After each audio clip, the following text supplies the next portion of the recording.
Hi friends, welcome to my channel. Kaushiki Suresh ఇచ్చిన శారీ కనబడకపోవడంతో చాలా కంగారు పడుతూ ఉంటుంది, టెన్షన్ పడుతూ ఉంటుంది. సురేష్కి తెలిస్తే చాలా ఫీల్ అవుతాడు అని మనసులో అనుకుంటూ ఉంటుంది.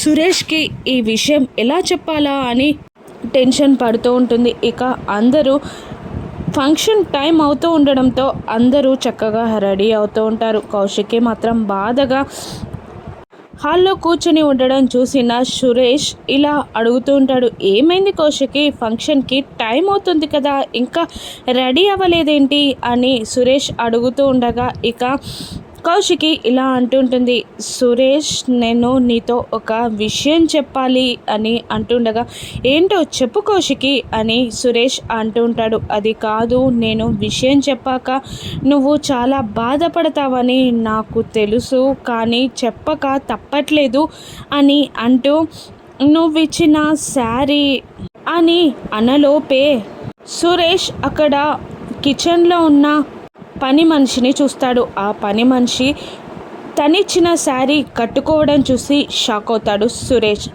చీర అని అంటూ ఉంటాడు సురేష్. అవును, నువ్విచ్చిన చీర అని కౌశికి అనబోతూ ఉండగా ఇక సురేష్ షాక్ అవుతూ మాట్లాడకపోవడంతో సురేష్ వైపు చూస్తుంది కౌశికి.